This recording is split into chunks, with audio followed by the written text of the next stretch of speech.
Hello, I'm the nostalgia critic guy. Remember it so you don't have to. I guess I was the perfect age when Beethoven came out in 1992.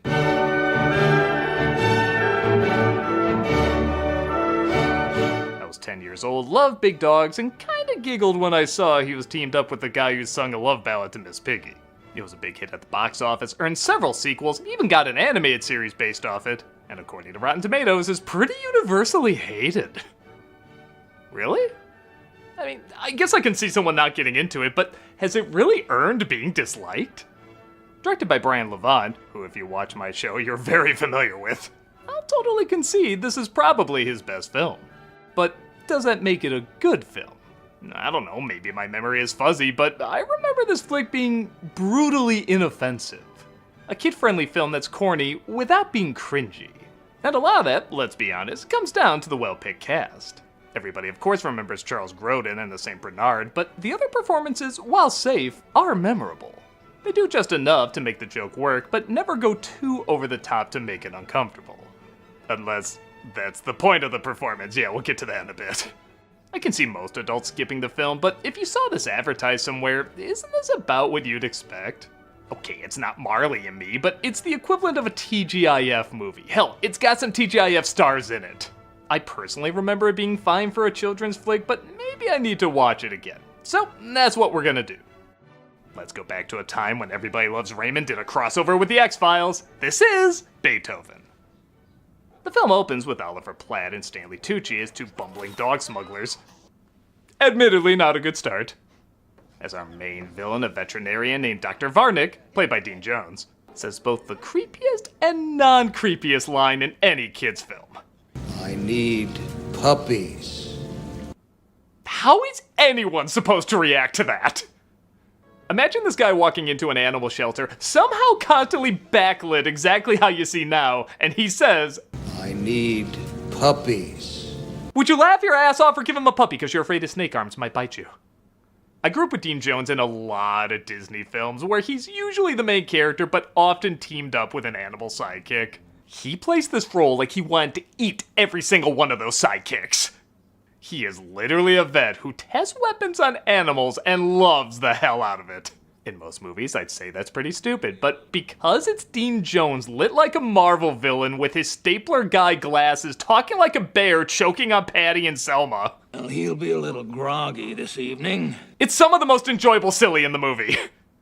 The rest of the film isn't quite as Dr. Giggles-ish as the credits roll, and we're introduced to Beethoven as a puppy, who's not having the best luck finding an owner. I got a junkyard. I need a big, mean junkyard dog. Man, Edward really messed her up with that sculpture, didn't he? You can make any dog mean. He pisses on her because really there's no other way this scene could go, and we cut to our burglars breaking in at night, stealing the puppies. This is done just as the writer's credit is revealed.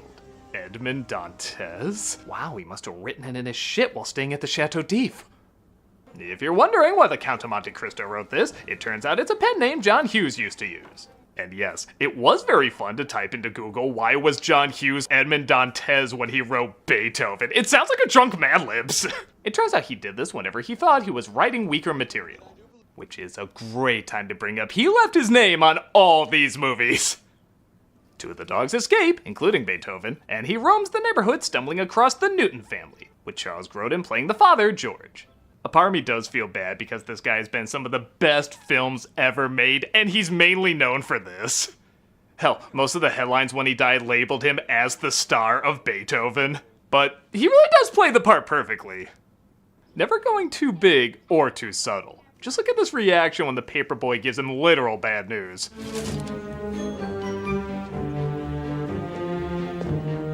Aren't you excited to spend a movie with this guy? The rest of the family isn't bad either. Again, very sitcom-y, but a harmless sitcom. The director did have an issue hiring Bonnie Hunt as Alice, as there was an almost 30-year age difference between her and Grodin. But producer Ivan Reitman said the chemistry was too good, and much like the main couple in Jurassic Park, both these dudes look a lot younger than they really are. If you can believe it, Grodin was 56 when he made this. To give you an idea, I'm 41 and I look older than him in this movie!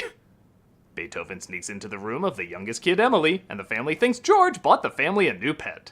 Mom, look, I dreamt I had a puppy and it came true. Ew. That line sounds weird as an adult. I dreamt I had a puppy and it came true. I dreamt Huckleberry Hound was the father and I might need to see a therapist, but still, a puppy! As you'd imagine, George is less than happy to have a dog in the house. Sniff, they lick, they chew, they drool, they scratch. Alice, they have parasites. Oh, God, yeah. Reitman was correct. These two really do have a believable chemistry. They work really well off each other, even when they tried to throw each other under the bus. How should we handle this? Go tell the kids. If anything, it'll put our pet ducks back in order. Look, they're so terrified, they're frozen in place. When George tries to tell them they can't have a dog, it goes about as well as you'd think. I mean, I've decided. I knew it. I knew anyone who bought me a nightgown from the Waltons wasn't gonna let me have a pet. You better think of something to name him, because when I come home and he destroys my house, I want to know what to call him. He does change his mind, and they try to figure out what to call him. Well, I don't think words for parts of the body make really very good names. But he's got one of those. I looked. Okay, admittedly, a lot more people would like this film if it was just called Prick. They decide on Beethoven because he barks to Beethoven's music. I don't know, the writers from the 1800s make sense. And as he continues to grow, George's patience shrinks. Oh, another one of those rainy, perfectly sunny days. What, did the paperboy knock your sprinkler on the roof? Where's that water coming from?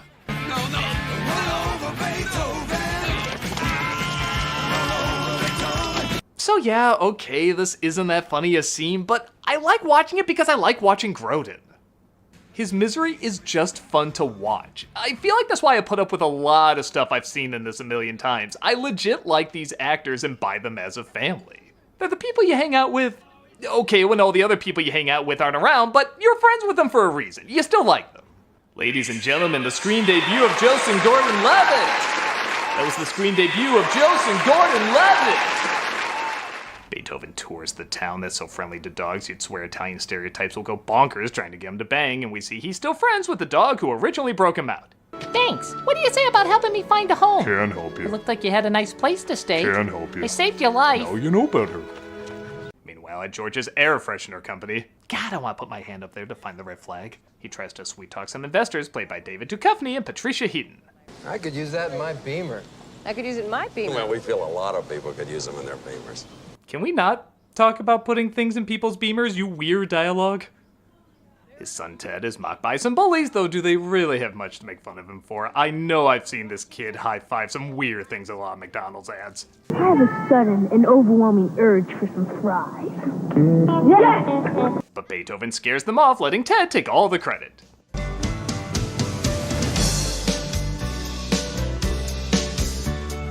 That's a great impression of how I look greeting myself in the morning.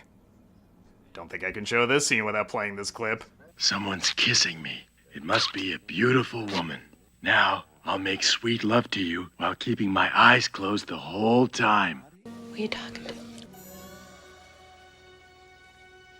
The most rewatched scene by Zoophile since Gene Wilder said hi to a sheep. Beethoven is taken to the evil vet, who sees an opportunity to test a new weapon on larger dogs. There's been quite a bit written about certain behavioral problems with the breed. He suggests the idea that St. Bernards are overbred and can turn on their owner or their family in a heartbeat. First snarl, first any kind of weirdness, and he's gone. What should I watch for, hun? Is wearing my clothes around the house? I had one night of passion. I mean horror! They get a babysitter for the kids, who I swear is a horizontal flip of Eddie McClurg, who doesn't keep an eye on everyone as Emily starts drowning in the pool while she continues to sing songs. You wanna give it a go? Gitchy, gitchy, ya, da, da. You're not into it now, but wait until Baz Luhrmann whores it up, then you'll love it! Beethoven, of course, hears the cries and jumps in to save her. I think my favorite is he can somehow sense she's going to be in trouble miles away, even before she falls in. My doggy sense is going! Woof! After he does save her, she says he has to go back because he'll get in trouble. You better go home now. Mom said to stay in the backyard. What I wouldn't give for his tail to knock her back in and say, "Oh, sorry, I'm supposed to be in the backyard, you ungrateful bitch." I thought I was gonna die. Now, we don't want you to get into trouble, so we'll let this be our little secret. To be fair, she's not exactly the best at looking after kids. The children were screaming! The baby babysitter is fired and the investors are brought over to their house for a barbecue, where thankfully Beethoven understands business trade as he overhears their plan to take over George's job. If we pull this off, we will own Newton Auto air fresheners. Touch it. I believe this calls for a muahaha. After gin and tonics. Just a moi then. Okay, moi. Also, there's passive-aggressive and then there's aggressive-aggressive. Alicia. Alice. Can I have a refill, please? Oh, I just love these big, dumb animals. Dogs obey so much better than children, don't they? Come here. Oh. Also, what's with arson going down? It used to be everywhere. Remember arson? Beethoven wraps the leash around their chair and takes them for a ride.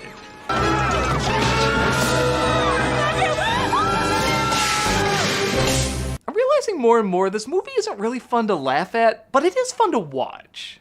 Like, I love when you pause it, you can clearly see how the effect is done, and apparently George and Alice were so shocked they switched actors in between scenes. Also, I can't believe I've never noticed it all the times I've seen this scene. Bonnie Hunt, rather than help save these two, instead saves the vegetable tray. What a nice little touch.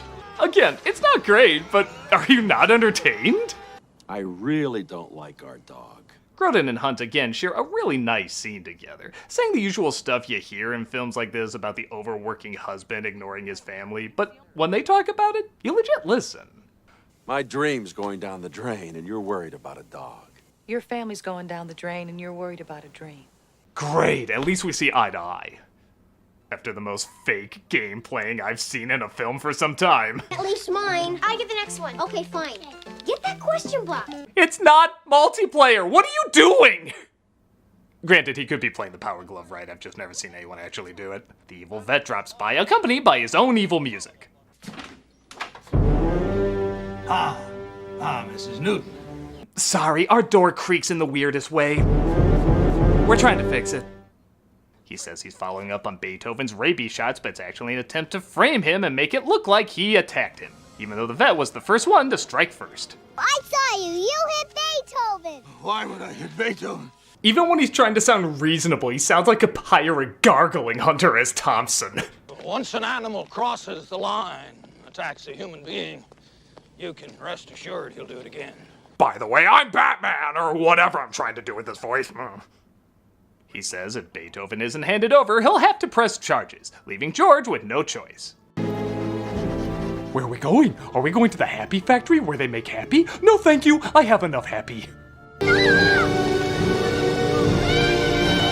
Again, for as silly as the writing is, none of the actors are sleepwalking through this. They're giving the most that's asked of them in every scene. I know you won't believe me, but I don't want to do this. Understand?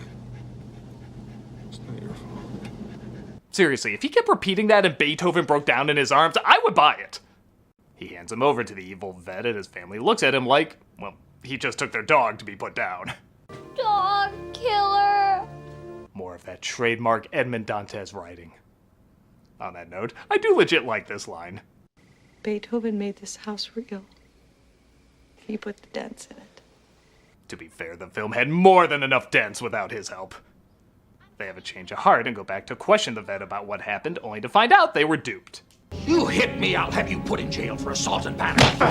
Whoa! Dad! Really, hon, I never found you more attractive. I mean, I know our dog might be dead, but punching the guy from the Herbie movies gets me hot for some reason. They try calling the cops, but they don't give a shit. Shame, this could have been an amazing crossover. And they follow the vet to where they're holding Beethoven. If I'm not back in 15 minutes, call the police. So, you know, they can laugh at us again. Why don't you say you're breaking into a place? They'll oddly enough get him down there. Beethoven breaks loose and goes after the thugs, and I'm a simple man. I laugh pretty hard when a guy has a high-pitched scream. But don't be reviewing movies in that voice or you'll look like a fool. George breaks in just in time to save Beethoven, while Beethoven's boyfriend, girlfriend, I never knew what they were, saves George.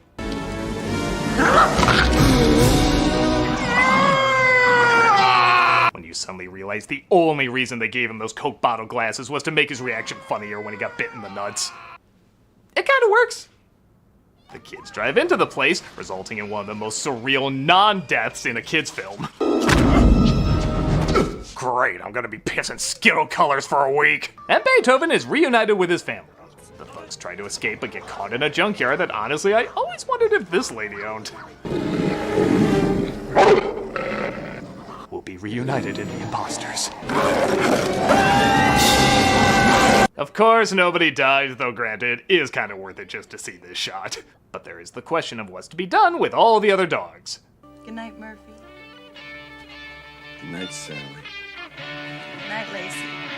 Good night, Beethoven's second. Good night, Beethoven's third. Good night, saddest Google search I've done asking how many Beethoven sequels there are. Good night, saddest results. And that was Beethoven. I can see why someone wouldn't get into it, but for a kids' film that's over 30 years old, I think it's okay.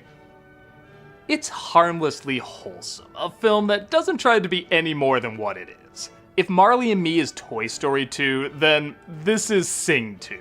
It's in one ear and out the other, but for the short time it's in your brain, it's not a bad stay.